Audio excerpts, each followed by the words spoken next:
રાજ્યના મુખ્યમંત્રી વિજય રૂપાણી આજે સોલાર ઉર્જાને પ્રોત્સાહન આપવા અને સોલાર રૂફટોપ એપના લોન્ચિંગ માટે આજે વડોદરા આવ્યા હતા, જ્યાં તેમણે બેટરીથી ચાલતી ટુ વ્હીલર બાઇક પર સબસિડી સહાયનું વિતરણ કર્યું હતું।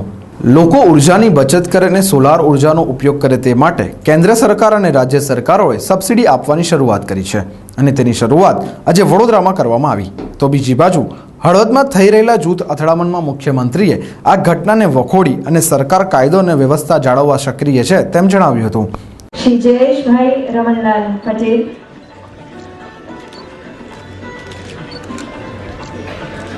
त्यारबाद श्री रतिलाल डाकोरिया,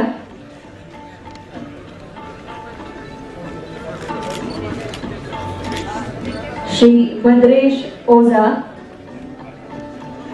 द्वारा घोषणा કરવામાં આવેલ રહેણાંક ક્ષેત્ર માટે રૂફટોપ સોલર પીવી પ્લાન્ટ સ્થાપવાની યોજના હેઠળ આ અભિયાનના ફોર્મ माननीय धारासभ्य श्री सौरभभाई पटेल कार्यालय पण मळशे।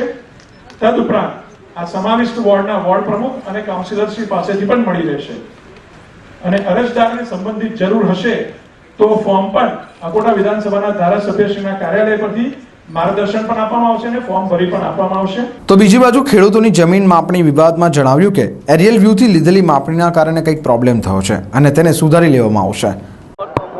ગઈકાલે કમનસીબે हળવદ વિસ્તારમાં તોફાનો થયા છે। તરત જ સંપૂર્ણ પોલીસ બંદોબસ્ત, એસઆરપીની કુમુકો અને આઈપીએસ અધિકારીઓના પોસ્ટિંગ કરી અને કંટ્રોલ કર્યો છે। અત્યારે શાંતિ છે। કાયદો વ્યવસ્થામાં સરકાર પૂરેપૂરું ધ્યાન આપી રહી છે। હું લોકોને આપના માધ્યમથી વિનંતી કરું છું કે શાંતિ જાળવે અને સરકાર કાયદાકીય રીતે પૂરતા પગલાં લેશે એની અને લોકોને સલામતી અને કાયદો વ્યવસ્થા અંગે સરકાર મક્કમતાથી કામ કરશે।